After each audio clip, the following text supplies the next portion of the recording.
وعلمني من الأحاديث এবং আপনি আমাকে স্বপ্নের ব্যাখ্যা দান করার শিক্ষা দিয়েছেন।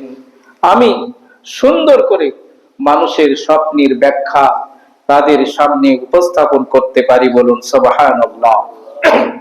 এরপরে তিনি কি বলছেন, ফাতিরাস সামাওয়াতি ওয়াল আরদ, হে আসমান এবং জমিনের সৃষ্টিকর্তা, আনতা ওয়ালিয়্যি ফিদ দুনিয়া ওয়াল আখিরাহ, আপনি আমার দুনিয়াতে অভিভাবক এবং আখিরাতেও আপনি আমার অভিভাবক।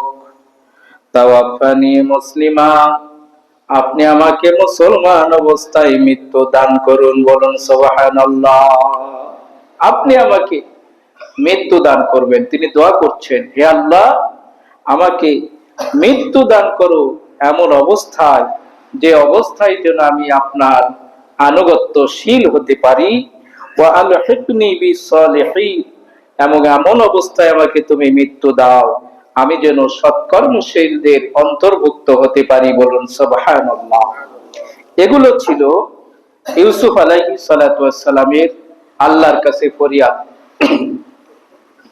তিনি প্রথমেই আল্লাহর নিয়ামতের কথা শুকর আদায় করছেন। কি কি নিয়ামত আল্লাহ তাকে দান করেছেন। একজন মানুষের ইবাদত বন্দেগী করা সহজ হয়ে যাবে। নবীজি বলেছেন, তুমি নিচের দিকে তাকাও, লা তানজুরু আলা ফাওকি, তুমি উপরের দিকে তাকায়ও না, তুমি নিচের দিকে তাকাও, শুকরিয়া আদায় করা সহজ হবে। উপরের দিকে তাকায়ও না, তুমি শুকরিয়া আদায় করতে পারবে না। হাদিসটির ব্যাখ্যা হলো, কোন ব্যক্তি যদি তার চাইতে নিচের দিকে তাকায়, যাকে আল্লাহ রাব্বুল আলামিন হাত পা দিয়েছেন, হয়তো টাকা পয়সা দেন নাই, তিনি নিচের দিকে তাকাবেন। এমন একজন মানুষ আল্লাহ দুনিয়াতে সৃষ্টি করেছেন, যার দুইটা হাত নাই, যার পা নাই, অনেকের চক্ষু নাই। এজন্য নবীজি বলেন, নিচের দিকে তাকাও, আল্লাহর শুকরিয়া আদায় করা সহজ হয়ে যাবে। লা তানজুরু আলা ফাওকিহি, উপরের দিকে তাকায়ও না। তুমি একতলায় আছো, 10 তলার দিকে তাকালে তুমি আল্লাহর শুকরিয়া আদায় করতে পারবে না।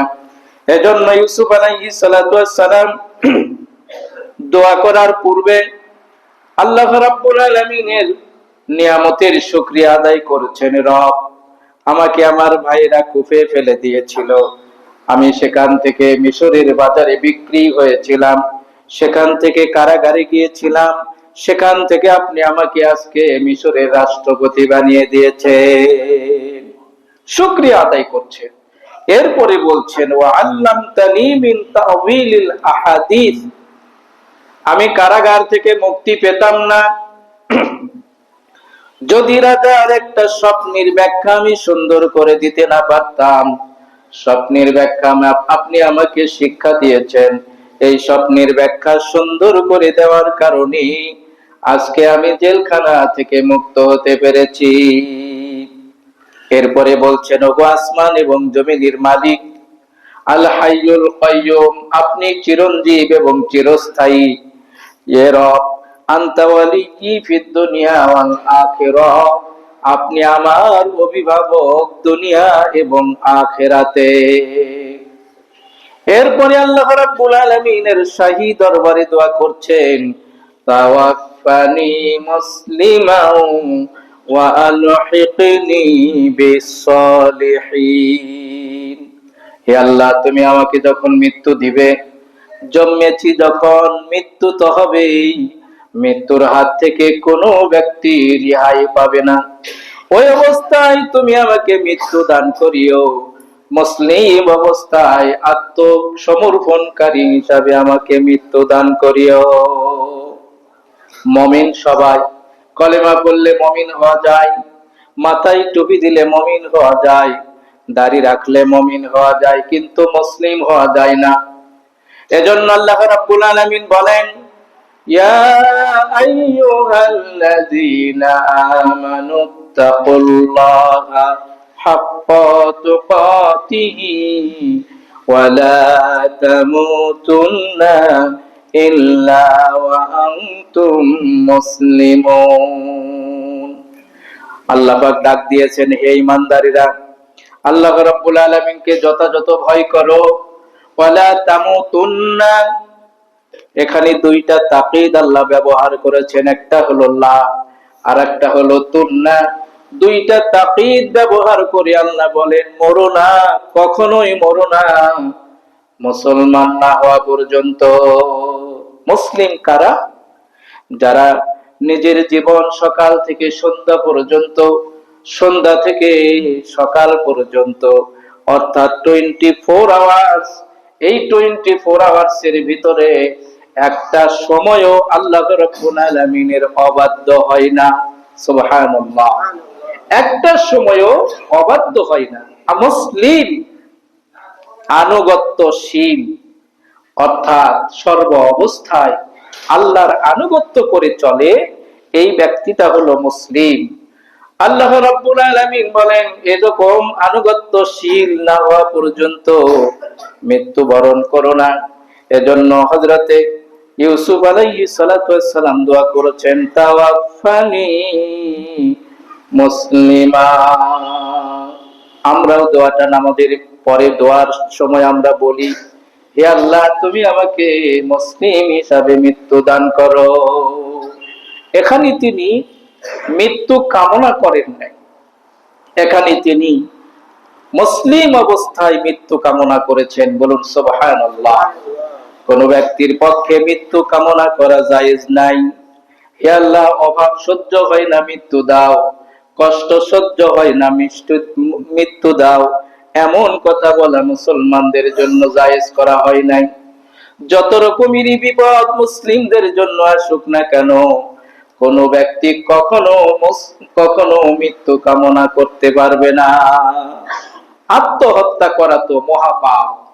এই ব্যক্তির জন্য আল্লাহ তাআলা বিনা হিসাবে জাহান্নাম রেখে দিয়েছেন। বলুন নাউযুবিল্লাহ।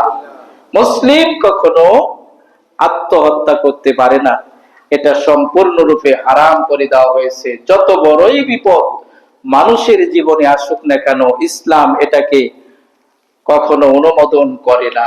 কেন?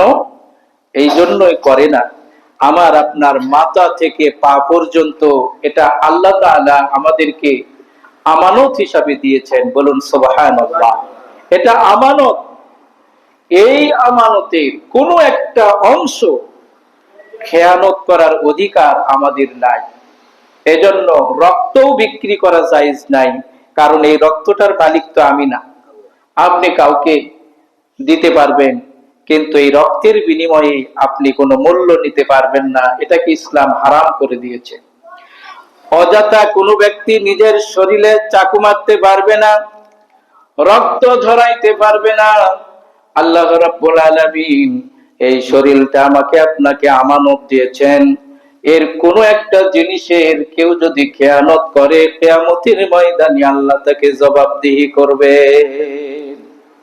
এজন্য ইউসুফ আলাইহিস সালাতু ওয়াস সালাম মৃত্যু কামনা করেন নাই, তিনি কামনা করেছেন আমাকে যখন মৃত্যু দিবেন তখন যেন আমি মুসলিম অবস্থায় মৃত্যুবরণ করতে পারি। বলুন আলহামদুলিল্লাহ। এজন্য এটা প্রত্যেকটি মুসলিমের জন্য দোয়ার ভিতরে থাকা দরকার যে আল্লাহ, তুমি আমাকে ঈমানের হালতে মৃত্যু দিও, তুমি আমাকে মুসলিম অবস্থায় মৃত্যু দিও, তুমি আমাকে ঈমানদারের খাতায় নাম লিখে মৃত্যু দান করো। অনেক ব্যক্তি সারাটি জীবন ইসলামের পথে চলেছে, কিন্তু শেষ সময়টা অনেকের এমন কেটে যায় যেই সময় ওই ব্যক্তিটা আর ঈমানের হালতে মৃত্যুবরণ করতে পারে না। বলুন নাউযুবিল্লাহ। আল্লাহ রাব্বুল আলামিনের শাহী দরবারে প্রত্যেকটি নবী এক একটি করে দোয়া করেছিলেন, যেই দোয়াগুলো প্রত্যেকটি নবীর দোয়া আমাকে আপনাকে শিক্ষা দেওয়ার জন্য আল্লাহ রাব্বুল আলামিন কোরআনুল কারীমে নোট করেছে। প্রত্যেকটি নবীর কিছু খাস খাস দোয়া ছিল, যেই দোয়াগুলো আল্লাহ রাব্বুল আলামিন কোরআনে নোট করে রেখেছেন। বলুন আলহামদুলিল্লাহ। আদম আলাইহিস সালাতু ওয়াস সালাম এবং মা হাওয়া ভুলের কারণে আল্লাহ তাআলা তাদেরকে জান্নাত থেকে দুনিয়াতে পাঠাইয়া দিলেন। দুইজন দুই জায়গায় ঘুরে আরাফাতের ময়দানে একত্রিত হলেন। আল্লাহ রাব্বুল আলামিনের শাহী দরবারে তারা কি বলে দোয়া করেছিলেন, আল্লাহ তাআলা কোরআনুল কারীমের সূরা আরাফ 23 নম্বর আয়াতে তা নোট করেছেন। বলুন সুবহানাল্লাহ। এই দোয়াটা আমাদের সকলেরই মুখস্থ। তারা দোয়া করেছিলেন, রব্বানা যালামনা আনফুসানা ওয়া ইল্লাম তাগফির লানা ওয়া তারহামনা লানাকুনান্না মিনাল খাসিরিন। হে আমাদের রব, হে আমাদের পালনকর্তা, আমরা আমাদের নফসের প্রতি জুলুম করেছি, শয়তানের ধোঁকায় পড়ে আমরা তোমার কথা অমান্য করেছি। মেহেরবানি করে তুমি আমাদেরকে মাফ করে দাও। তুমি যদি মাফ না করো আমরা ক্ষতিগ্রস্তদের অন্তর্ভুক্ত হয়ে যাব। আল্লাহ রাব্বুল আলামিন তাদের এই দোয়াটা মঞ্জুর করে তাদেরকে মাফ করে দিলেন। আল্লাহ তাআলার শাহী দরবারে দোয়া করেছিলেন হযরতে মূসা কালিমুল্লাহ। পাঠানো হচ্ছে ফেরাউনের কাছে, যাও দ্বীনের দাওয়াত নিয়ে যাও। তিনি ছিলেন একটু তোতলা, কথা ছিল অস্পষ্ট। আল্লাহর কাছে সেই মুহূর্তে দোয়া করেছিলেন, রব্বি ইশরাহ লি সাদরি ওয়া ইয়াসসির লি আমরি ওয়াহলুল উকদাতাম মিন লিসানি ইয়াফকাহু কওলি। তিনি দোয়া করলেন, হে আমার রব, আমার এই সিনাটাকে তুমি উন্মুক্ত করে দাও, আমি যেন ফেরাউনের দাপট দেখে যেন আমি ভয় পেয়ে না যাই। এজন্য আমার সিনাটাকে তুমি উন্মুক্ত করে দাও। ওয়ায়াসসিরলি আমরি, হে আল্লাহ তুমি আমার কাজকর্মগুলোকে সহজ করে দাও, আমার জিহ্বার জড়তাটাকে তুমি দূর করে দাও। ওয়া ইয়াফকাহু কওলি, যেন আমার কথাগুলো মানুষ বুঝতে পারে। সূরা তাহার ভিতরে আল্লাহ এই আয়াতটি নিয়ে এসেছেন। বলুন সুবহানাল্লাহ। এজন্য কারো যদি মুখের জড়তা থাকে, তোতলামি যদি থাকে, এই আমলটি বেশি বেশি করা যেতে পারে। আল্লাহ রাব্বুল আলামিনের শাহী দরবারে হযরতে ইব্রাহিম খলিলুল্লাহ, জাতির পিতা, তিনি দোয়া করেছিলেন, রব্বানা আলাইকা তাওয়াক্কালনা ওয়া ইলাইকা আনাবনা ওয়া ইলাইকাল মাসির। ইব্রাহিম আলাইহিস সালাতু ওয়াস সালাম আল্লাহর দরবারে দোয়া করলেন, হে আমার রব, তাওয়াক্কালনা, আমি যেন সব সময় আপনার উপরে নির্ভরশীল হতে পারি, ওয়া ইলাইকা আনাবনা, এবং আমার সব কর্মকাণ্ডগুলো আপনার উপরে আমি ছেড়ে দিলাম। শুধু তাই নয়, ওয়া ইলাইকাল মাসির, এই পৃথিবী থেকে একদিন তোমার কাছে আমি একত্রিত হয়ে যাব। সুবহানাল্লাহ। আল্লাহর কাছে তারা কি দোয়া করেছিলেন, এই পৃথিবীটা আমার জন্য শেষ নয়, এখান থেকে আমি আবারও তোমার কাছে ফিরে যাব। ইউনূস আলাইহিস সালাতু ওয়াস সালাম আল্লাহর কাছে দোয়া করেছিলেন। আল্লাহ রাব্বুল আলামিনের অনুমতি ছাড়াই তিনি নিজের শহর ছেড়ে অন্যত্র হিজরত করছিলেন। আল্লাহর অনুমতি না নিয়ে হিজরত করাটা ছিল অপরাধ। তিনি নৌকা পার হচ্ছিলেন, আল্লাহ রাব্বুল আলামিন তাকে সেখান থেকে মাছের পেটে ঢুকাইয়া দিলেন। 3 দিন 3 রাত আল্লাহর নবী হযরতে ইউনূস আলাইহিস সালাতু ওয়াস সালাম মাছের পেটে। সেখানে ছিল রাতের অন্ধকার, সেখানে ছিল মাছের পেটের অন্ধকার, সেখানে ছিল সমুদ্রের পানির অন্ধকার। এই 3টি অন্ধকারের ভিতর থেকে ইউনূস আলাইহিস সালাতু ওয়াস সালাম আল্লাহর কাছে দোয়া করলেন, লা ইলাহা ইল্লা আনতা সুবহানাকা ইন্নী কুনতু মিনাজ জালিমিন। তিনি সেই অন্ধকার থেকে আল্লাহর কাছে দোয়া করলেন, রব তুমি ছাড়া আর কোনো ইলাহ আমার নাই, সুবহানাকা, আপনি পবিত্র, মেহেরবানি করে আমি আমার নফসের প্রতি জুলুম করেছি, আপনি আমাকে মাফ করে দেন। বলুন সুবহানাল্লাহ। আল্লাহ তার দোয়াটা ওই অন্ধকার পানির ভিতর, মাছের পেটে, রাতের অন্ধকারের সেই কথাটা ইউনূস আলাইহিস সালাতু ওয়াস সালামের এই দোয়া পৌঁছে গিয়েছে আরশে আজিমে, বলুন আলহামদুলিল্লাহ। আল্লাহ মাছকে বললেন, মাছ, আমি অর্ডার দিয়েছিলাম ইউনূসকে তুমি খেয়ে ফেলেছো, কিন্তু ইউনূসের একটা চুল তোমাকে আমি হজম করতে বলি নাই। ইউনূসকে ওই অবস্থায় কিনারায় তুমি উগলে দাও। আল্লাহ রাব্বুল আলামিনের আদেশে হযরতে ইউনূস মাছের পেট থেকে সেই নদীর কিনারায় উগলে ফেলে দিলেন। আল্লাহ রাব্বুল আলামিন এভাবে তাদের দোয়াটা কবুল করেছিলেন। আইয়ুব আলাইহিস সালাতু ওয়াস সালাম আল্লাহ রাব্বুল আলামিন পরীক্ষা করার জন্য তার সমস্ত শরীরের সব জায়গায় দিয়ে দিলেন পোকা। পোকা যত কামড় দেয় আইয়ুব আলাইহিস সালাতু ওয়াস সালাম তত আল্লাহ রাব্বুল আলামিনকে ডাকে। আল্লাহ রাব্বুল আলামিন আইয়ুব আলাইহিস সালাতু ওয়াস সালামের জিহ্বায় পোকা দিলেন। সেদিন তিনি আল্লাহ রাব্বুল আলামিনের দরবারে হাত তুলে দোয়া করেছিলেন, এছাড়া আর কখনো তিনি আল্লাহর দরবারে হাত তুলে দোয়া করেন নাই। ঘটনা এসেছে আইয়ুব আলাইহিস সালাতু ওয়াস সালামকে পোকা যখন কামড় দিয়ে চলে যাচ্ছিল, আইয়ুব আলাইহিস সালাতু ওয়াস সালাম ধরে ধরে নিজের শরীরে লেগে দেয় আর বলে, খা আইয়ুবের গোশত খা। যেদিন আল্লাহ রাব্বুল আলামিন তার জিহ্বায় ঘা দিয়ে দিলেন, সেদিন তিনি আল্লাহর দরবারে একটা দোয়া করেছিলেন, মাসানিয়াত ওয়া আইয়ুবা ইদনাদা রাব্বাহু আন্নি মাসানিয়াত দুররু ওয়া আনতা আরহামুর রাহিমিন। জিহ্বায় যখন পোকা লেগে গেল, আইয়ুব আলাইহিস সালাতু ওয়াস সালাম আল্লাহর দরবারে হাত তুলে বললেন, রব, পোকা যখন কামড় দিত তোমার জিকির করে করে পোকার কামড়গুলোকে আমি ভুলে যেতাম। আজকে আমার জিহ্বায় পোকা লেগেছে, তোমার নামের আর জিকির করতে পারছি না।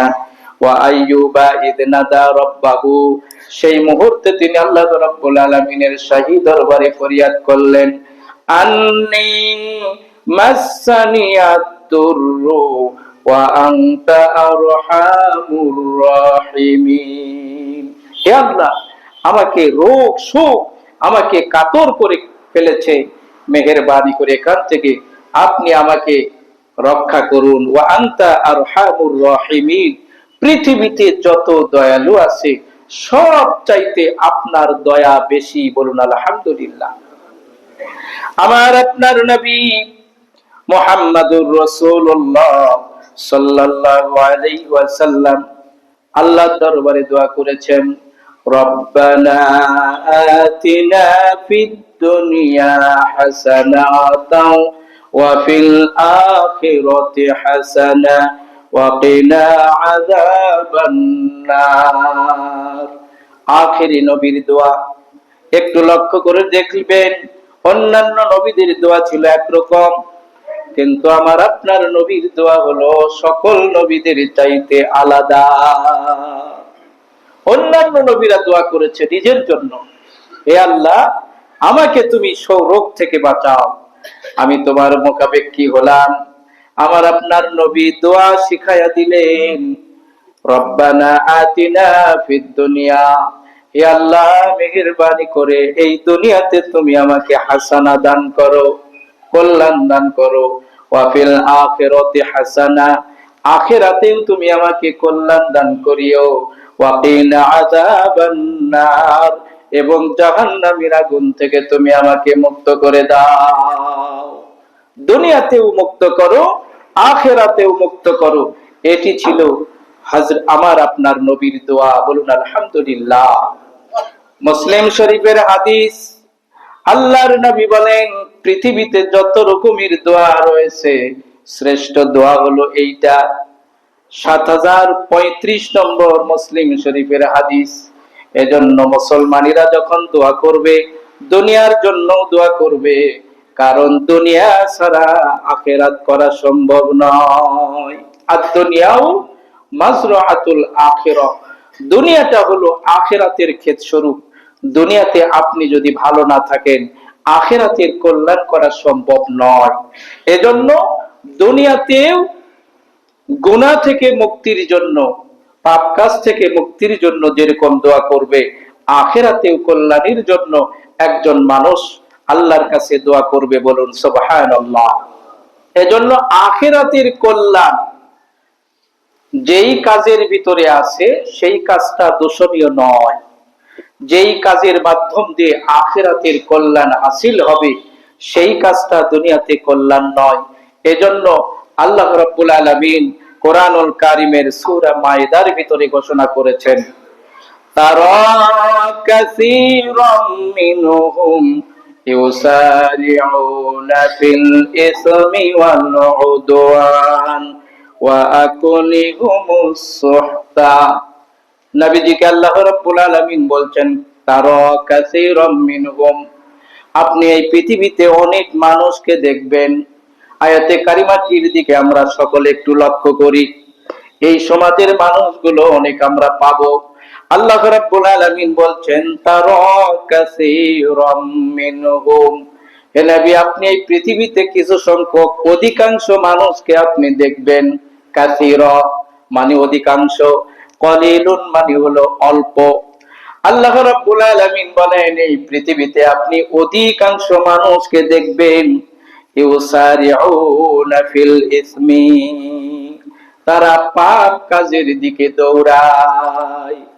নাউজুবিল্লাহ, পাপ কাজের দিকে দৌড়ায়। কম মানুষ না বেশি মানুষ? সকলে বলি, কম মানুষ না বেশি মানুষ? তার দৃষ্টান্ত কোথায় পাবেন? দেখবেন গান বাজনা হচ্ছে, সেখানে লোককে মাইকিংও বেশি করা লাগে না, প্রচারও বেশি করা লাগে না, সেখানে টিকিট কেটে মানুষ সেখানে উপস্থিত হবে, হাজার হাজার মানুষ, যার বাস্তব নমুনা আমরা কয়েকদিন আগে আজিজুল হক কলেজে দেখেছি। হাজার হাজার মানুষ, লক্ষ মানুষ একত্রিত হয়েছে নাচ গান ড্যান্স দেখার জন্য। ইউসারিউনা, আল্লাহ বলছেন তারা দৌড়ায়। অধিকাংশ মানুষ খারাপ কাজের দিকে, গুনাহের কাজের দিকে তারা দৌড়ায়। দ্বিতীয় নাম্বার ওয়াল উদওয়ান, আল্লাহর অবাধ্য কাজের জন্য তারা দৌড়ায়। মদ খাওয়ার জন্য দৌড়ায়, ঘুষ খাওয়ার জন্য দৌড়ায়, পাপের কাজের দিকে তারা দৌড়ায়। তিন নাম্বার ওয়া আকলিহুমুস সুহতা, অবৈধ ভক্ষণ করার জন্য তারা দৌড়ায়। আমি শুনেছি আমাদের এলাকা থেকে অনেক ছেলেরা মোটর সাইকেল নিয়ে হিলিতে যায় ফেন্সিডিল খাওয়ার জন্য। নাউজুবিল্লাহ কবেন না? হিলি কি এখানে সেখানে? একটা ফেন্সিডিল খাওয়ার জন্য সেখানে যায়, আবার আসে, আবার যায়। আল্লাহ রাব্বুল আলামিনের কত সুন্দর কথা, ওয়া তারা কাসীরাম মিনহুম, আপনি অধিকাংশ মানুষকে দেখবেন তারা গুনাহের কাজের জন্য দৌড়াচ্ছে, তারা অবাধ্য কাজের জন্য দৌড়াচ্ছে, তারা অবাধ্য অনৈতিক কর্মকাণ্ড খাওয়ার জন্য তারা দৌড়ায়। বলুন নাউজুবিল্লাহ। আল্লাহ রাব্বুল আলামিন বলেন পক্ষান্তরে আপনি কিছু সংখ্যক মানুষকে এই পৃথিবীতে দেখবেন সারিউনা ফিল খায়রাত, এরা কল্যাণমূলক কাজের জন্য, ভালো কাজের জন্য দৌড়াই। বলুন সুবহানাল্লাহ। তবে এদের সংখ্যা খুব কম। এরা হলো নবী রাসূল, এরা হলো ওলিয়া কেরা, ওলিয়া উলিয়া, এরা হলো মুমিন মুসলিমিন, এরা নামাজের দিকে দৌড়ায়, নামাজের সময় হলে নামাজের দিকে দৌড়ায়, ভালো কাজ কোথাও হলে সেখানে গিয়ে দৌড়ায়, আল্লাহ রাব্বুল আলামিনের রাস্তায় দান করার সময় হলে তারা দৌড়ায়। বলুন সুবহানাল্লাহ। আল্লাহ রাব্বুল আলামিন বলেন ওয়াফআলুল খায়র লাআল্লাকুম তুফলিহুন, তোমরা কিছু ভালো কাজ করো, আশা করা যায় তোমরা সফলকামী হবে। বলুন সুবহানাল্লাহ। ওয়াফআলুল খায়র শব্দটা এসেছে আদেশসূচক সূরা হজের শেষের আয়াত। নবীজি আল্লাহ রাব্বুল আলামিন বলেন ভালো কাজ যেখানে পাবে, যেখানে হবে, সেই দিকে তুমি দৌড়াও। এজন্য কোন সমাজে যখন খারাপ কাজ হয়, কোন মানুষ যখন এটাকে ঘৃণা না করে, প্রতিবাদ না করে, তখন ওই জনপদের সমস্ত মানুষগুলো অপরাধী হয়ে যায়। ইউসা ইবনে নুন আল্লাহ রাব্বুল আলামিনের একজন নবী, আল্লাহ রাব্বুল আলামিন ফেরেশতার মাধ্যমে ওহী করে জানায়া দিলেন, ইউসা ইবনে নুন, তোমার সমাজের 1,00,000 লোককে আমি আল্লাহ ধ্বংস করব। এর ভিতরে 40,000 লোক হলো ভালো মানুষ, সৎ মানুষ, আর 60,000 মানুষ হলো অসৎ। হযরত ইউসা ইবনে নুন আল্লাহ রাব্বুল আলামিনের দরবারে ফরিয়াদ করলেন, রব, ভালো মানুষগুলোকে আপনি কেন মারবেন? এরা তো ভালো।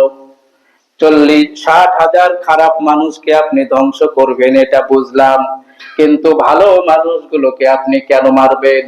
আল্লাহ রাব্বুল আলামিন জানায়া দিলেন, ইউসা ইবনে নুন, 60,000 খারাপ মানুষগুলো খারাপ কাজ সমাজের ভিতরে করে, আর এই 40,000 ভালো মানুষ মসজিদে বসে বসে শুধু তাসবিহ টিপে। এরা এই সমাজের মানুষের খারাপ কাজগুলোর দিকে তাকায় না, প্রতিবাদ করে না, ঘৃণাও করে না। এরা শুধু বসে বসে ভালো কাজ করে আর মনে মনে ভাবে, আমরা মনে হয় আল্লাহর জান্নাতে যাব, বাইরে যা হয় হোক। বলুন নাউযুবিল্লাহ। ইউসা ইবনে নুন বললেন, আল্লাহ, তাই যদি হয় আমিও আপনার কথায় একমত। এজন্য সমাজে কোনো জায়গায় যখন খারাপ কর্মকাণ্ড হবে, মুসলমানেরা কথার দ্বারা, মিডিয়ার দ্বারা প্রতিবাদ করবে, অন্তরে ঘৃণা করবে। এতটুকু যদি কোনো মুসলিম সমাজ হারিয়ে ফেলে, আল্লাহ রাব্বুল আলামিন ভালো মানুষদের পাশাপাশি খারাপ মানুষগুলোকেও ধ্বংস করবে। বর্তমানে বাংলাদেশের সবচাইতে বড় দুশমন ফ্যাসিস্ট সরকার চলে গেছে, কিন্তু তাদের দোসর ইসকন মুসলমানদেরকে ধ্বংস করার জন্য উঠে পড়ে লেগেছে। বলুন নাউযুবিল্লাহ। নাম কি বললাম? ইসকন। এই ইসকনের ব্যাপারে আমাদের সজাগ থাকা দরকার। আসলে ইসকনের এদের প্রতিপাদ্য বিষয়টা কি, এদের উদ্দেশ্য, টার্গেটটা কি? এরা কিন্তু হিন্দু কোনো সম্প্রদায় নয়। এরা ইসকন হলো একটা সংগঠন। ইসকন কি? একটা সংগঠন। এই সংগঠনের মূল প্রতিপাদ্য বিষয় হলো নির্জবন করেও আজি, নির্জবন করো আজি সকল ভবন। নির্জবন করো আজি সকল ভবন। এখানে নির্জবন মানি হলো মুসলমান, তার মানে হলো সারা পৃথিবীকে মুসলমান মুক্ত করো। নাউজুবিল্লাহ বলবেন না?